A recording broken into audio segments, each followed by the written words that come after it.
Hello everyone and welcome to another episode of Kill the Cast.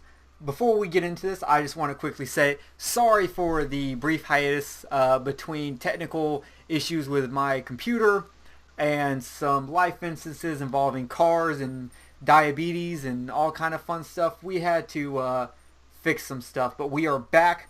We have another great podcast for you. My name is Jerry, and joining me tonight is, of course, Jay. You play a good game, boy, but the game is finished. Now you die. And the Silent Hill biker himself, Kenneth. As usual, what's going on? So, we have a fun movie we're going to tackle today, but before we get into that, Jay, what have you been doing this past, month we've been gone? No Man's Sky came out, so I've been playing that. I got Final Fantasy VI for my handheld. I've been signed up for Amazon Prime and been buying a lot of horror movies. I picked up Return of the Living Dead and the original Dawn of the Dead on Blu-ray from a store in Portland when I was on a little getaway. And then just today in the mail, I got the Night of the Living Dead 90s version and Ash vs. Evil Dead Season 1 on Blu-ray. And there's a special reason you got those, right? The Night of the Living Dead I picked up because on the 2nd at PAX, Tom Savini is going to be there talking about the Friday the 13th video game, and I'm hoping I can get him to sign it. Nice. And yeah, that'd be very cool. That would be badass. Yeah. Real. I'll be like, hey, we have a podcast. You should come join it one time. Yeah, come be on our podcast. Please tell us about Vietnam. Right? And Kenneth, what have you been getting into? Got a new car. Got on an Anthony Hopkins kick. So I watched The Edge and Silence of the Lambs and some other stuff. Got into Alien Isolation, that game for the PS4. Actually, surprisingly, it was very good. I enjoyed it. That's pretty much it. I'm fixing to start rewatching the entire series of The Walking Dead. Nice. I also got a new car. It's actually funny. Kenneth and I got a car. I got mine. 3-4 days after you got yours? Yeah, it was something like that. Yeah, and then my buddy Jeff, a few days, which Kenneth, you know Jeff, a few days before you, he got a new car. Nice. I was like, oh, all my best friends are getting cars. I guess I'll jump on that bandwagon. Yeah, but see, the feeling that you get when you buy a brand new car, like for me, it was my very first that I've ever bought brand new car. And I imagine it was the same for you. You know what I'm saying? So it's like that feeling you get when you buy a brand new car. It's amazing. Yeah. It had 13 miles on it. I was like, 13 miles. Let's do this. Yeah, mine only had 20 miles on it when I drove it off the lot. So I was like, yeah. Probably just from test drives and stuff. Yeah, that's it. Test rides and stuff. What did you say, Jerry? Did you name your car? Yes, I did. What's the name? Pearl. Pearl? Yeah. I'm guessing after your favorite kind of necklaces. No. But that's still pretty damn funny. No, but think about it. My car is solid black. Named it Pearl. Black Pearl. Got it. I named mine Castle Black so that I can always be like, we must go to Castle Black, which is from Game of Thrones. Because I'm in the middle of rewatching the first season of Game of Thrones because the podcast I listen to by Bald Move for Game of Thrones, they're redoing the first season, so I'm watching it with them in the off season, which it's always, I like to listen to other podcasts to help kind of make me better at podcasting. I'll listen to other podcasts and see what they do that works. A little inside tip for everyone. Other than buying a new car, I have picked up a few movies. If you are on our Facebook page, you saw I picked up 3 Shout Factory double features. The awesome parts of that being Tentacles, which I did that Kill the Trailer on, and Empire of the Ants. Super excited about those. Other than that, I've just been working a lot, working on my YouTube gaming channel, which is youtube.com/thegamecaseshow. You can watch me suck at video games. I'm a retro game collector, and I suck at them. And it's pretty funny. Jay watches them, so if it's good enough for Jay, it's good enough for you. Hey, some of them games you play, dude, I mean, it's just like, you can't help but suck at them. Like, what's that one that I just totally sucked at when I came down to your house? Holy Diver? Oh, my God. Holy Diver. That's like one of the hardest games I've ever played in my life. Yeah, Holy Diver. I did one of my early episodes of Get Good, which is a series where I play these games, is done on Holy Diver. Jesus. That game, man, I never got so pissed at a game so fast before. That thing made Ninja Gaiden look like it was easy. That's pretty good. So let's get into some horror news and see how y'all feel about this. So Kevin Bacon, who you might know from Hollow Man, The Following, 7 Degrees of Bacon, among other Tremors. Bacon. Would like to have a shot at playing Freddy Krueger. So I love Kevin Bacon. I would love to see him do this, but I'm not a huge Nightmare on Elm Street fan. I'm mediocre. So Jay, you're a huge Nightmare on Elm Street fan. How do you feel about this? I think he could pull it off, especially now that he's a little bit older.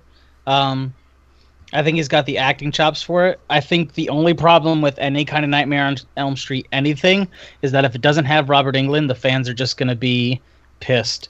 They don't seem to want to accept like anybody. Like the remake wasn't great, but it wasn't as terrible as fans say it was, but they think it's worse than it was because Robert Englund wasn't in it. Is my opinion.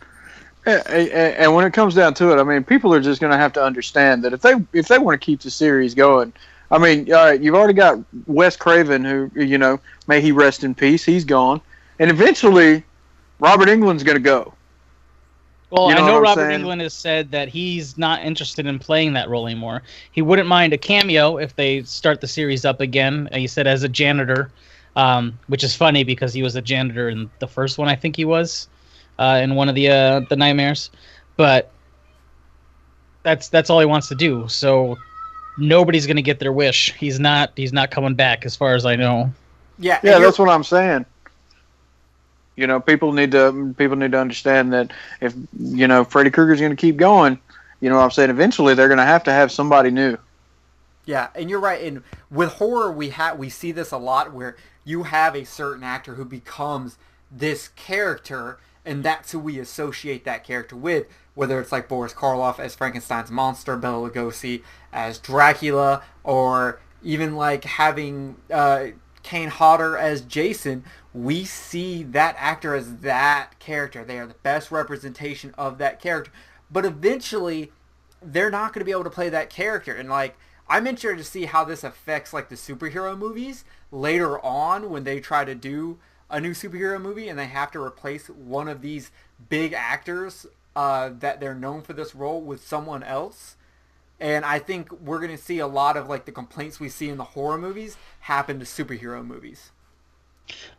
Yeah, I mean that's a possibility. It's already happening with some of the older ones that came out before the big superhero boom. Like they're planning on remaking The Crow, and Jason Momoa, who's playing Aquaman, is in talks to be the Crow. And they're like, nope, it's stupid. I want Brandon Lee. Yeah, but so I like Jason Momoa. Like, don't get me wrong. Like, I love Jason Momoa. He played Khal Drogo in Game of Thrones. And I'm a huge Game of Thrones fan. I'm a huge Aquaman fan. I think he'll do wonderful as Aquaman. But I think his acting chops and face work for this. But his body is too big. This dude could literally punch a hole in my face. Like, he's too big to be the Crow. I agree. No. I agree with that. It was just the only example I could think of a superhero movie being remade. Well, I mean, yeah, and they've already talked about, you know, who's going to come in, you know what I'm saying, and play Tony Stark because, you know, Robert Downey Jr. said that he doesn't want to do it anymore. Yeah. Well, you know what we need to do if we really want The Crow to get remade? We need to get the like CEO of like Hot Topic on board because you know he's rolling in money after Suicide Squad. So The Crow, that'll just sell Hot Topic stuff like crazy. Yeah, I remember when I was like 17 or 18 years old, you could go into Hot Topic, man. And, you know, this was back when Hot Topic was still cool. And you could find Crow stuff in there all the time at that point. Yeah, so that's, I mean, we'll see what happens from there. The next bit of news of an actor wanting to play a character, Jared Leto would like to play Lestat in a remake of Interview with a Vampire. Kenneth, you're a big Anne Rice fan. How do you feel about this? I think that he would be great. Seeing him, the pictures, of him in very, very nice clothes with the Joker, the blonde hair from the Joker before they put the green in it and so on and so forth. I think that he looked the part with his hair being a little bit longer. And then in the books, the Lestat character is an arrogant, vain guy. And I honestly think that Jared Leto would pull off that arrogance that needs to be for the character. And Jay, how do you feel? I watched the original movie. I've never read any of the books. I like Leto as an actor. I think he's got the ability to pretty much do whoever. I really liked his Joker, and I'd definitely be interested to see a reboot of the series and do the books justice, because I know Interview was pretty good, but Queen of the Damned wasn't as well received. And those are the only two they've done as far as I know. They completely butchered it with Queen of the Damned, the movie. But you know what I thought of? If Interview with the Vampire is successful and they remake Queen of the Damned, he could actually sing his own parts. Right. And I actually got to thinking about that when I read the article. And the crazy thing about it is with his 30 Seconds to Mars background, it would actually, not only him being able to sing it, but it would fit. Another thing that would fit with the Lestat character is that style of music, especially in early 30 Seconds to Mars days. It would actually fit the character. Yeah, so that's another one we'll have to wait and see. I honestly would love to see it. I loved him as the Joker. I've loved him in multiple roles. So I'm all about that.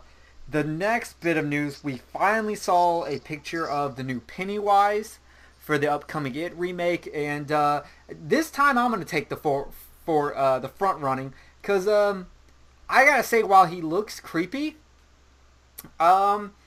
they tried too hard to make him look a little too American Horror Story gothic, and what I feel like is what worked so well with the classic It is how he looked like a regular friendly clown, and that's why Georgie believed him about the balloons and floating down there, and he got to munch on the kid's arm. Like, I'm gonna tear your arm off, you little bastards. Yeah, so like I'm kind of a step back right now. I was all for it, and now I'm kind of a step back.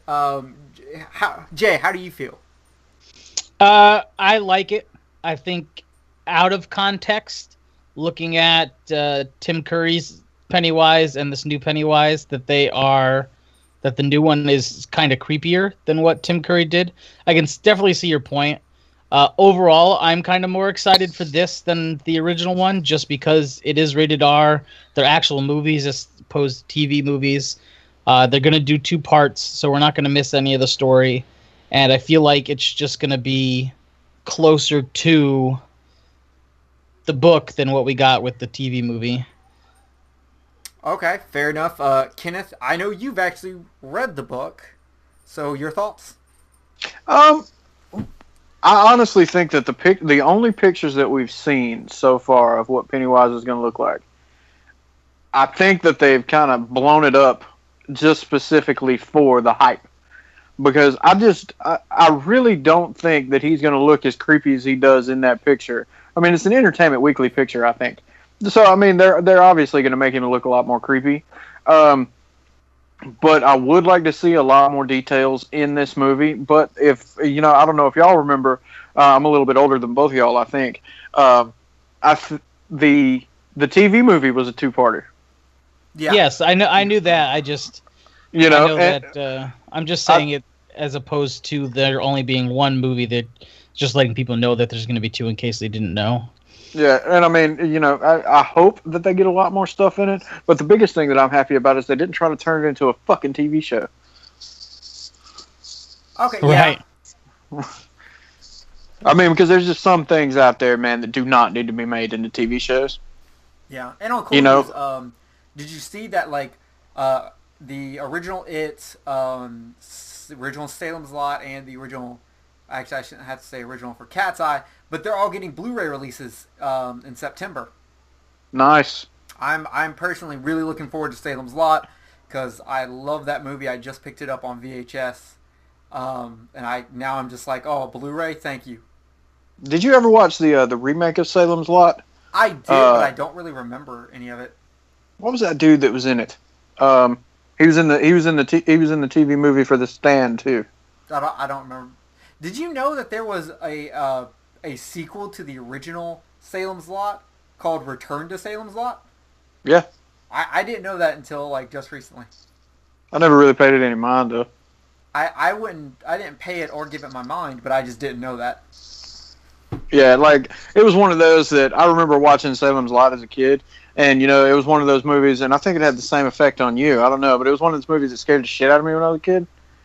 Yeah. So, and then I became a huge fan of it. Same thing with Freddy Krueger. Freddy Krueger scared the fucking shit out of me when I was a kid, and then I became a huge fan of him.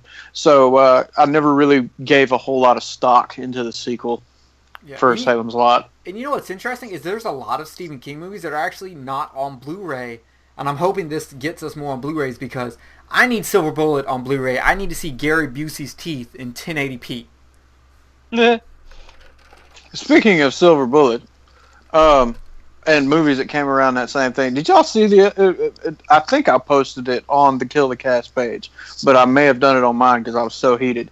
Damn, they are making a Lost Boys TV show. Oh, yeah, I saw that. I did not see that. Well, it can't be any worse than the Lost Boy, second and third movies.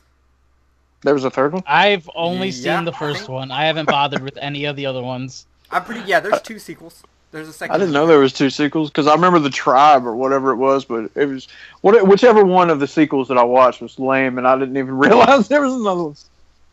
Yeah, it's pretty terrible. So we'll have to see what happens with that.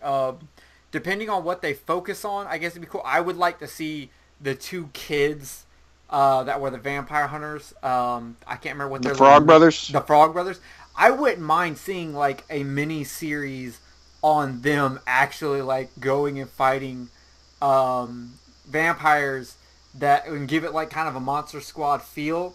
That would be cool. But it'd be cooler if it was done like an anime.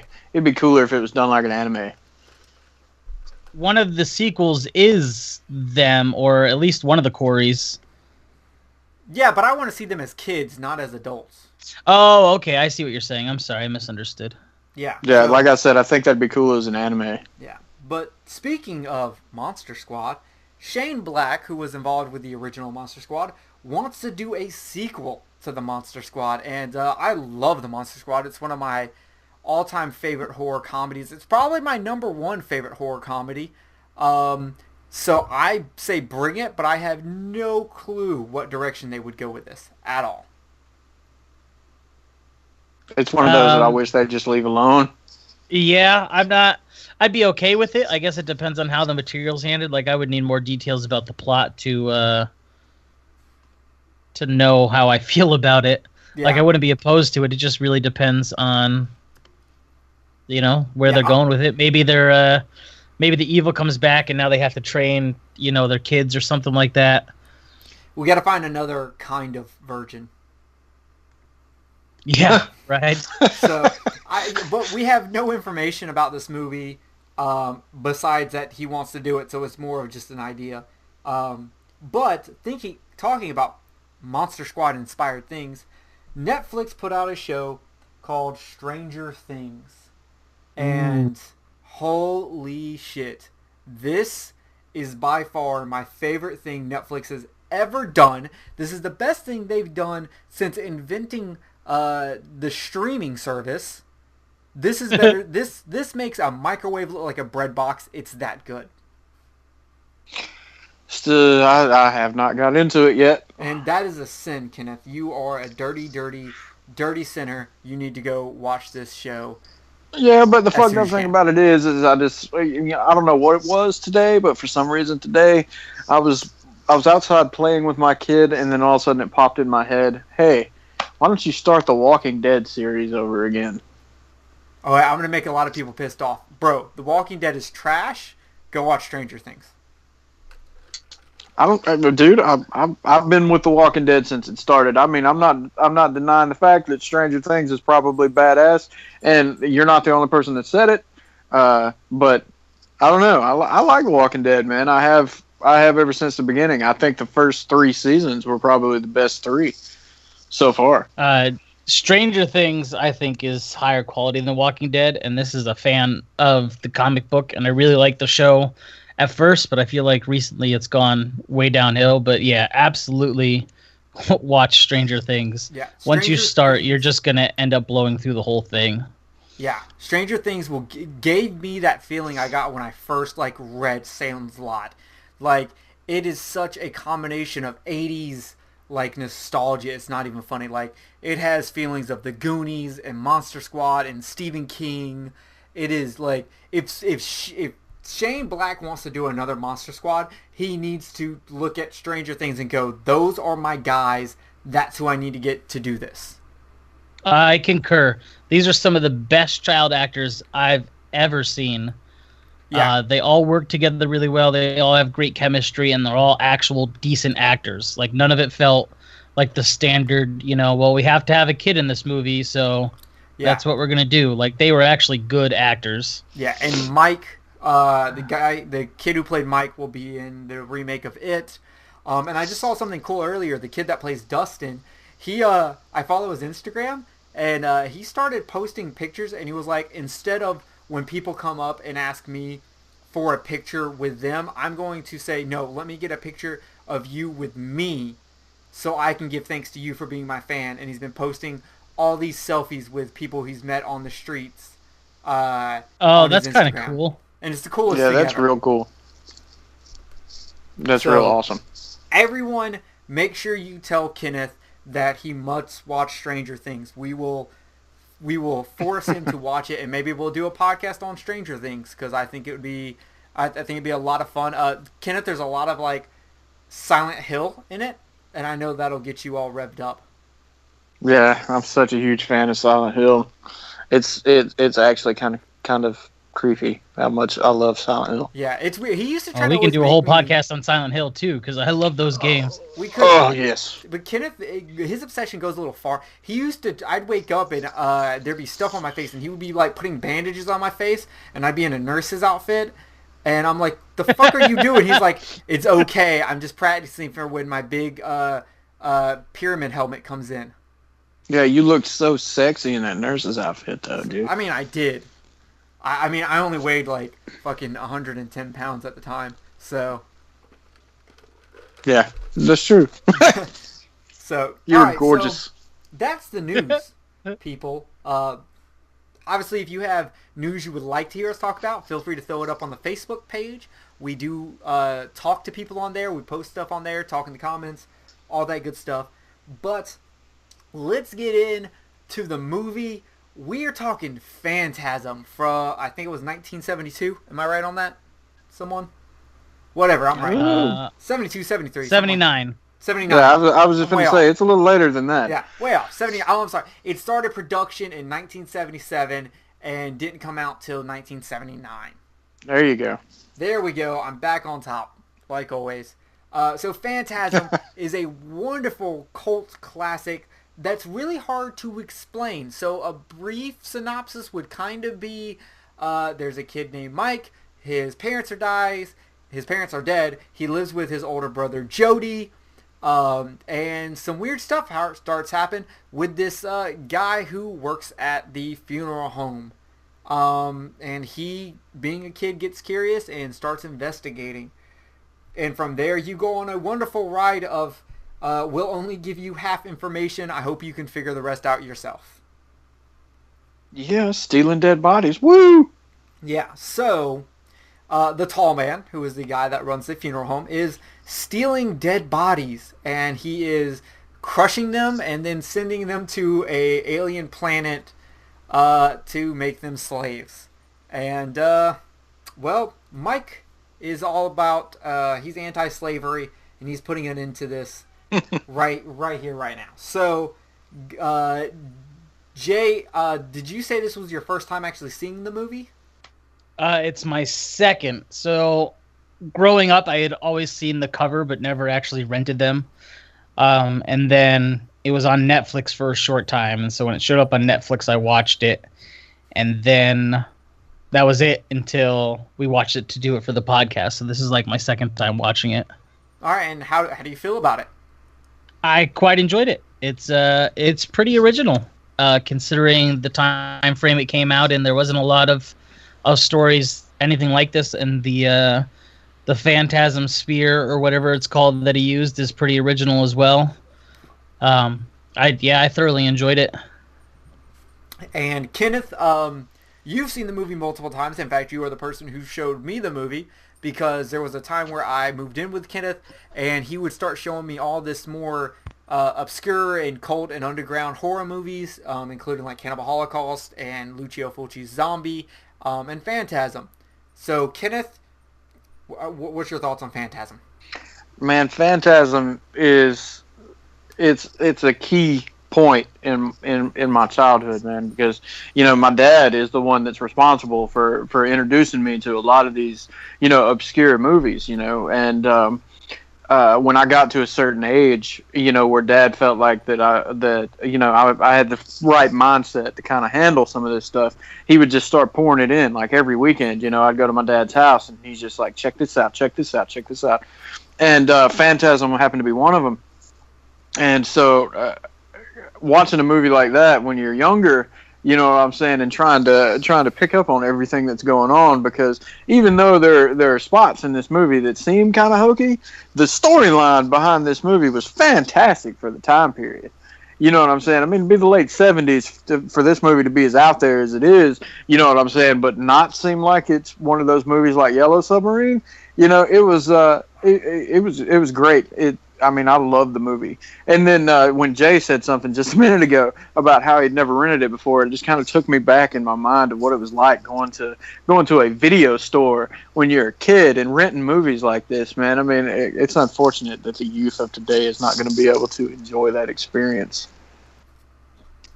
That's very true. I used to love browsing the different sections and renting movies. I feel like don't get me. We could do a whole podcast on that. So let's side that, because we could do a whole podcast on. Oh, that'd be a good podcast. Memories. So that I'm gonna cut that off, just because I would love to save that. Store that away for ideas. So yeah. I much like Jason, Jay, I remember seeing the cover in movie rental places, and I never rented. Probably because the name just kind of threw me off.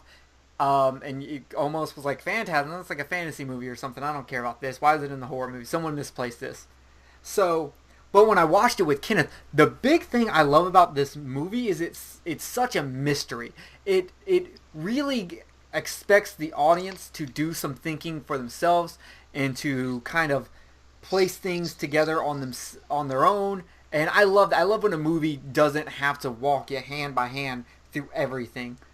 This is a movie that wants you to pay attention, put stuff together, and ask questions. And even at the end, you're still like, the fuck just happened? What? But I thought this was this, and now it's that, and there's this thing going into that thing with this, and what the fuck? So that's one of the things I love about this movie. I can't say enough good things about this movie. You have to watch it, because it's one of those movies that it's hard to explain to someone. I don't think any pitch I can give you on what this movie is about will make you want to watch it. I think you just have to watch it, because it's a very hard movie to describe. It's very unique, especially like Jay said, for the time. And Kenneth is 100% right in all the props he gave for this movie. You have to see this movie. So I would like to tell y'all some interesting things about this movie, and see what you think. First of all, did anyone else think the old fortune lady looked like Ozzy Osbourne? A little bit, yes. I 100% was waiting her to just start going into Crazy Train. Oh, that would have been awesome. So hopping around like a frog. Yeah, there's an old lady who looks like Ozzy Osbourne, and her little blonde granddaughter, I think it was. Yeah, because she keeps calling her Granny. Yeah. When Mike goes there to get his fortune told if his brother's gonna leave him and what's up with the tall man, they Dune this little kid. They get a black box just like Dune, have him put his hand in there, it grasps his hand, and he starts flipping out, and they keep telling him, hey, It's just fear. Let it go. And that's kind of like his inspiration throughout this whole movie of how he's going to deal with this. It's just fear. That's it. Let me just get past that and tackle what's in front of me. And I think let's not have any. It's just fear. Let's not pay attention to anything having to do with this big fucker that picked up a casket with a dead body in it by himself.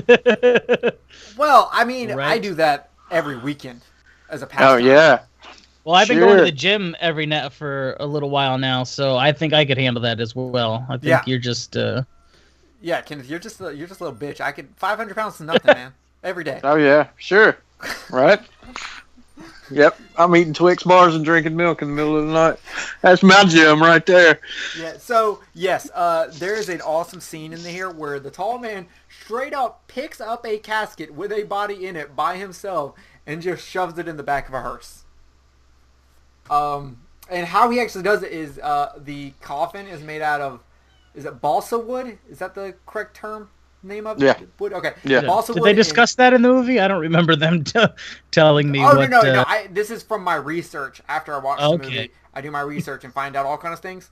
So the coffin is made out of balsa wood, and on the side that you don't see, there's a rope there, which you can actually kind of see once he puts it in there. There's a small glimpse of the rope hanging that he used to help get in there. Oh, that's funny. So yeah, That's cool. So this movie is really cool because watching it inspired a lot of movies. You can see where a lot of movies were like, oh, we got this from that from there. The ending of the movie is so Nightmare on Elm Street, it's not even funny. Oh yeah, definitely. Yeah, you can really. I mean, until I didn't think about it until you had mentioned it when we had discussed this a little bit before. I didn't think about it, and now that I think about it, yeah, it's totally Nightmare on Elm Street. Or let me rephrase: Nightmare on Elm Street is totally Phantasm. Yeah, and then it's also like when Michael is watching his brother getting ready to bang Miss Tallman, he gets spooked by one of the little dwarves, and he starts running through there screaming, and the only thing I can think of is Men in Tights when the kid runs up to Robin Hood. Right. I was just like, oh, that's where he got that from. And there's a lot of stuff like that in this movie where there's a car that hits a pole and just Michael Bay explodes. Like, they just had a good chunk of their budget, and they were like, we're blowing up a car because it'll be fun. And they did. They were like, we're doing I this. would definitely spend most of my budget blowing things up, so I make most of my budget by talks blowing. to my heart. So it works out. Let's talk a few things that maybe I didn't care for in the movie and see how y'all feel about them. Can we just start telling people when you're shooting at a car, shoot at the fucking tires?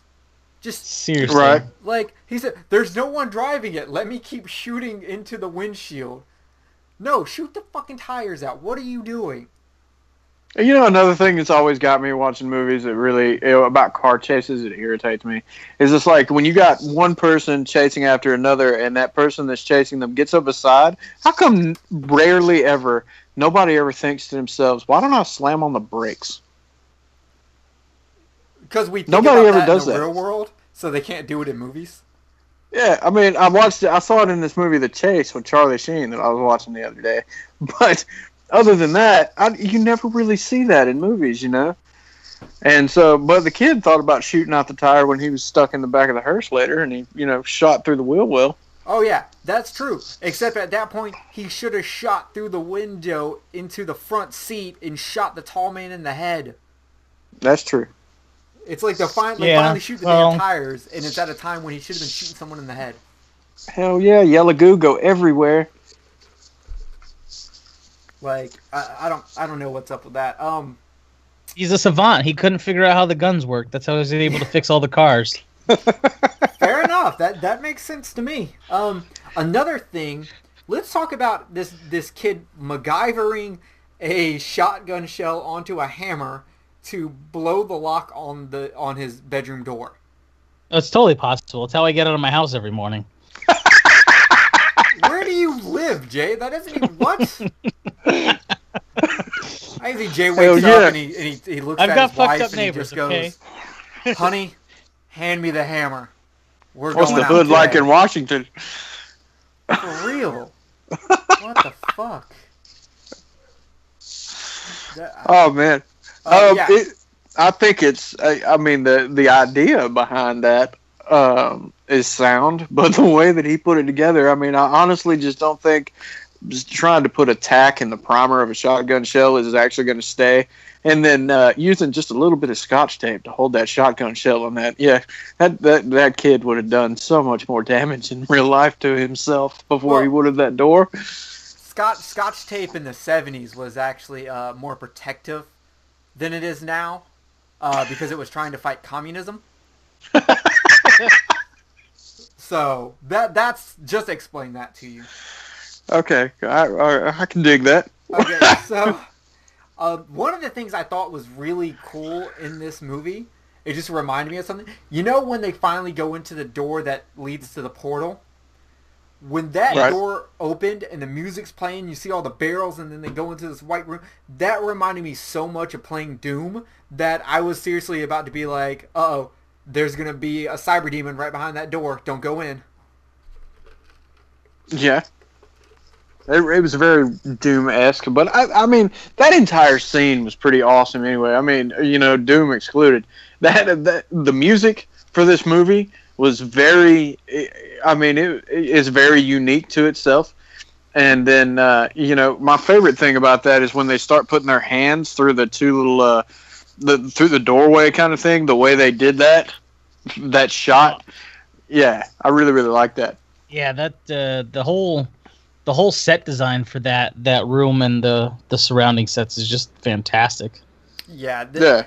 Between the music, the movie, the practical effects, everything in this movie is done so well, except for one thing. There's one really glaringly bad thing in this whole movie. Anybody want to guess what it is? The bug? The bug. Yeah, the bug? Yeah. I like the bug. It was cute. Yeah, it's cute. I'd love to take it out on a date. I mean, but you know, I personally, I think the finger that got cut off in the box was a lot cooler than the bug itself. That's fair. You know, I had a thought watching this movie. The caretaker. So Michael broke into the funeral home. He's hiding in the casket. The caretaker comes in, and then the tall man's like, "Hey, come on." And then they go away, and then the caretaker ends up walking back out at some point when Michael's walking out and they see each other, and then the cool-ass silver spear comes back out, and it kills him. He dies. He bleeds red and pisses himself. Okay, that means he's still human. So does he know what the tall man is doing and is working with him? Kind of like, okay, well, you won't kill me if I help you. Or an alien from another dimension that can lift up like 600-700 pounds by himself tells you to do something, you're probably gonna listen. Yeah, you would because you're un-American. I, on the other hand, would fucking Chuck Norris him so quick. I would Rambo the situation. Yeah, you do that, dude. And then when he picks you up and crushes your ass, like that sheriff in Friday the 13th, Part 6, when he, when he does that shit to you, me and Jay, on the other hand, will be standing there and we'll be kind of chuckling to ourselves as you're getting killed because we did what the fuck he told us to do. Well, Kenneth, you're just a negative Nancy on Elm Street then, aren't you? That was a good one. Yeah. That was good. I was like, is he like, maybe he's like a simpleton or something and just kind of does what he's told and doesn't really understand what's going on, and even if he told someone, no one would understand, because we don't know anything about this character. I'm looking way too far into this character, but it just kind of started, it just was on my mind. I was just like, because... Well, I mean, at this point, when you see the dude... yellow embalming shit, so obviously this dude's still human. Yeah, well, at this point, I mean, when you look at him, I mean, he's got the black around the eyes and everything. I mean, he's either teetering on the edge of, being a late 70s zombie or a meth addict, one of the two. Oh, I just assumed he was, like, really into the Cure. Yeah, I mean, it could be that. Either way, you know what I'm saying? I mean, at this point, you really don't know what's going on with the guy. And the only reason that we even know that he is still living is from the point that you made about the red blood. So, Yeah. I don't know. I think that the guy was only there for an introduction to the sphere myself. Probably. Someone let me know on Facebook or something. But let's talk about that sphere. Because besides the tall man, that is the most iconic thing about this movie is that sphere that has 2 scenes in like the whole movie. Yeah, but when you start getting further into the series, they get a lot more predominant. But yeah, man, I mean, I think it's like 2 or 3 scenes, but that's good though because it doesn't overdo it, and it doesn't it shows that there's more substance to the movie besides the weapon. Yeah, and the cool thing about it is later on, in this one, you only see that one setup where it's got, the 2 blades coming out from the side and then the drill bit later when it actually gets into the skull. But later on, when you get into the rest of the series, you see them doing all kinds of different cool shit. Like, I think it's the second one where there's that gold one. Ooh. Upgrade. Yeah. Fancy. And I can't remember exactly what it does because it's been so long since I've seen the second one. But I know there's a gold one in one of the series. One of the must have films. got rich off selling all the dwarfs. Got him a gold one. Yeah. It's okay. So that ball was actually made by Mr. Willard Green, who unfortunately died before the movie came out. So he never actually got to see or as far as from what I read, he never actually got to see the finished product of what it was like in the movie. That really blows. Do y'all want to know how they actually did the practical effects for the ball flying down the hallway? Always. So they actually have a baseball pitcher throwing the ball, and then they just filmed it and then reversed it. Sweet. I can imagine what it'd be like to be just humming humming a silver ball down the hallway. But I mean, it really gives you some kind of substance of what practical effects and how cool they were. Yeah.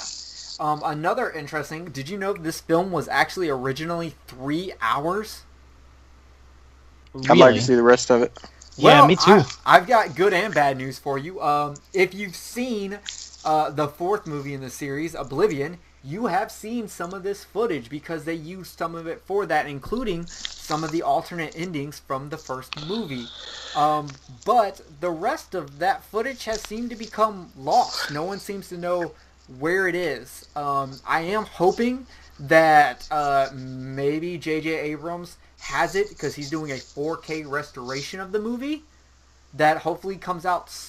I know there's rumors that it might come out in September, along with the 5th movie, Phantasm 5 Ravager. So we'll have to wait and see, but hopefully he has this footage, because, God, I want to see this footage. That would be badass. It's crazy how, you hear stories about some of the greatest films that have ever come out, especially cult classics, and how footage just magically disappears. But there is hopes that it will show back up because there was a bunch of footage for Metropolis that was lost, and that's a silent film from 1927, something like that. I can't remember the year, but if listeners out there have never watched Metropolis, that is something that should be definitely in your library of movies to watch. Yeah, and they recently, 2 years ago, found more footage from a different edited version of this. More footage for the movie. The movie is actually longer now because we got new footage that was found in some collector's basement. I think at some point in time there was 3 different versions of Metropolis on Netflix. Yeah, there's even a colorized version of it too. Ugh. Yeah. So speaking of J.J. Abrams, did you know that he actually named Captain Phasma of Star Wars Episode 7: The Force Awakens after the chrome ball in Phantasm? I did not. I didn't know that either. That's pretty awesome. Now, that is 100% believable. I get that. So I want to tell you something that I read that I don't know is 100% true, but maybe the timeline lines up for it. So we all know who Lemmy of Motorhead is, right? Rest in peace. He died last year. Yes. Okay. It is rumored that while watching a screening of this movie in New York, he said Mike's head looked like the Ace of Spades, and then spent the rest of the movie writing the song instead of watching the movie. That's hilarious. That's great. Like, and I was curious about it, and I went and I looked at the lyrics for Ace of Spades. It has no references to this movie. Oh no! Like, and it's not even that long of a song. Holy crap! Like there is like 15 lines to the whole thing, and that's it. So I don't know how true that is, but that would be really cool if it is true. Yeah, I mean, listening to I've listened to Motorhead growing up. You know what I'm saying? So Ace of Spades is one of those songs, and for it to be one of the main ones of the career of Motorhead, man, that they're most famous for it to be based off of that from Phantasm. I mean, that'd just be awesome. It's just unfortunate we can't ask Lemmy. You say we can't, but I think we all three just get 2 Ouija boards apiece, stack them on top of each other. We will rise Lemmy from the grave, his spirit, and ask him the question everyone wants to know: did you write Ace of Spades while watching a screening of Phantasm? Yeah, well, you can do that. I am not down with the Ouija boards. Y'all can have a great time with that kind of shit. And I'll just sit back and, wonder for the rest of my life. Well, I'll just make a trip into the spirit world. I do it all the time. It's pretty easy. I just need some candles, blood of a virgin, and we're good to go. Man, this is the 21st century. Where are you going to find a virgin? You don't want to know. Well, definitely not a Catholic school. So... I'm kind of depressed that Kenneth doesn't want to speak to the dead. I've done my time. I've done my time. You don't know how many times I've been in the cemetery getting it on with a lady, and then she tried to stab me and turned into a tall old dude. Like, that's so relatable. But that chick was so hot, though. Maybe for the 70s she was. Yeah. Exactly, for the 70s, man. She looked like someone who would be at a Motorhead concert. Whatever. With her old biker husband. Hey, man, even though I love horror movies, I'm still a metalhead, too. Well, I mean, that they kind of go hand in hand. Not necessarily. You love horror movies, and you're not a metalhead. That's true. I'm not a big metal fan. And I don't know whether Jay is or not. Oh, yeah, definitely. You a metalhead? Oh, yeah. Sweet. Well, I like everything, but yeah, I definitely lean towards heavy metal and rock and roll. Nice. So Phantasm is a movie that you need to see. There are 4 movies in the series right now, with a 5th one coming soon. Hopefully we'll get re-releases on Blu-ray soon, as the first one has never been released on Blu-ray. In America. Yeah, and if you get on Amazon and you look for the DVD is actually kind of expensive. Yeah. So hopefully with the 4K restoration, we will get more in. I'd like a Blu-ray set of the whole thing for North America. Yeah, if you really need them on Blu-ray, there is a UK released one, which a lot of UK Blu-rays work here in America on your PS4.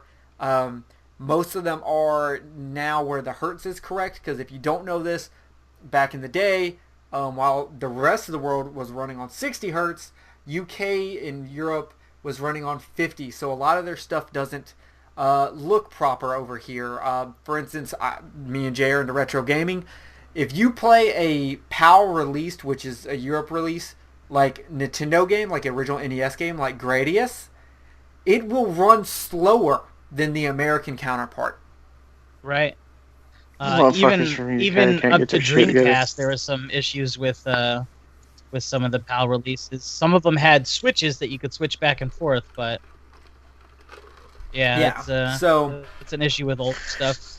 Newer stuff should be okay though. Yeah, most of the Blu-rays are fine now. I have a Universal Monster collection that I imported from UK. That's fantastic, works awesome.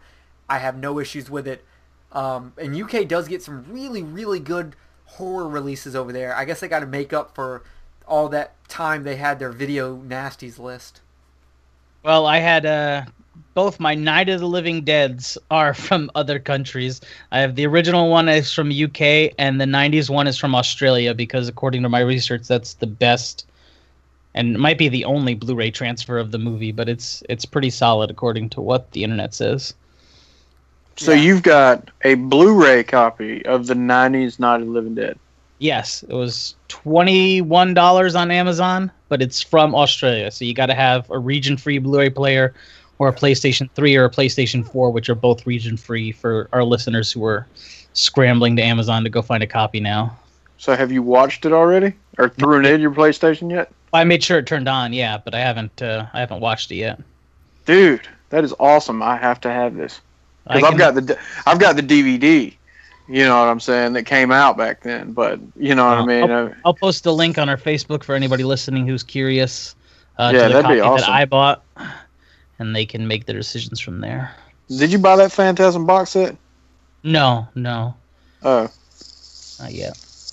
Not yet. Isn't that thing expensive? I'm just gonna wait for an American re-release. Yeah, I might wait for the American release too. I've been buying a lot of movies lately. well, I think I'm gonna spend $60 or $80 or $100 on whatever it is for that original Anchor Bay DVD release of Phantasm. I think I'm gonna go ahead and spend the money on that. I'm gonna wait and see if, because we know the first one at least is getting a Blu-ray release. Well, I mean, you know, the reason there's a specific reason why I want that particular copy, and you know what I'm saying. I mean, I didn't realize that when I got online to look to go buy it that it was going to be, you know, that it was going to be it started getting into the rare, and so you know that's like my my copy of Cannibal that I've got in there, man. You know that how much did we find that thing online for? 80. I think 80 was the lowest. Most of them were over 100. Yeah, you know what I'm saying. I didn't even realize. I mean, the 3 copies we could find. Yeah. And I didn't even realize, you know what I'm saying, that had gotten into the rare, but I can also see it because of the movie being as odd as it is.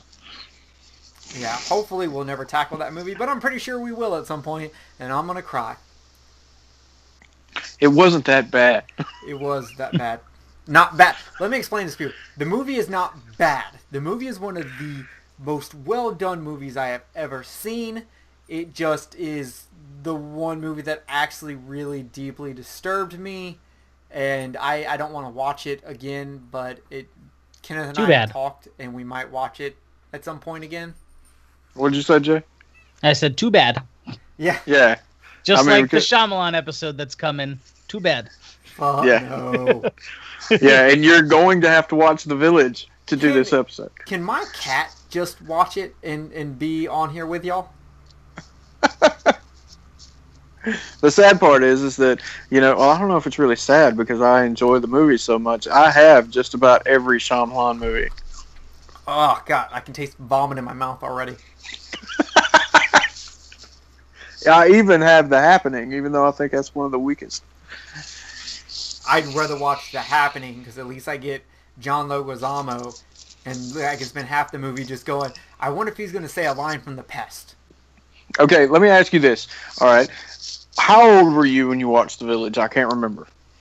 It was right before I met you, so 16, 17, I guess. Okay. Well, all right, then, you know, and I know that you have such a serious disdain for this movie. But, you know, you're always talking to me about going back and watching movies with a different set of eyes and so on and so forth. I honestly think, you may still hate it, you know what I'm saying? But I honestly think that since you've got a difference of about 10 years on you, that you might appreciate it more. Probably not, because I know how you are. Probably not, but it's a possibility. This is what's going to happen to watch the movie. At the end of it, I'm going to be like, I should have worn yellow so they would have left me the fuck alone. I mean, but, you know, it's the same thing about, you remember that argument that me and you had over that one movie, that real big argument that me and you had over that one movie. What was the name of that movie? Was it Bones? Yeah. Or something like that one big argument. Now you look back on it and you can see my point a lot more than you could when me and you had that argument then. I can, but me and your dad were still right. Yeah, at the time. But now you agree with me and you do the same thing that I would.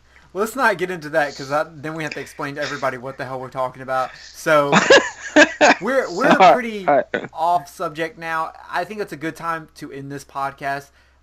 Everyone, thank you for watching. Interact with us on Facebook. We are there for you. You can find us on Facebook. You can find us on YouTube. You can find us on Podbean, Stitcher. We are hanging out all over the place. Come and play with us. And I don't have anything else for you. I don't know what we'll do next time. We'll definitely have something fun and enjoyable for at least one of us. And that's all I got. Jay, do you have any parting words? Yeah, interact us with on Facebook. We have such sites to show you. Great. Now we're all going to die. Kenneth, do you have any parting words? As always, keep watching horror because, as long as y'all are watching horror, it gives us, it gives everybody more respect for the genre, and they'll keep making them, and hopefully they'll come back around to start making some really good ones. Yep. If you have horror movies you would love to see us talk about, let us know. We're completely open to suggestions. And other than that, thank you all for joining us. I hope you have a lovely night. Watch out for those werewolves when you're walking to your car in the middle of the night because they're hungry, and we would like for you to come back and listen to us and not turn into a werewolf and talk to your best friend that you killed because now he comes back as a deadly apparition. So thank you so much for joining us, and we will see you next time on Kill the Cast.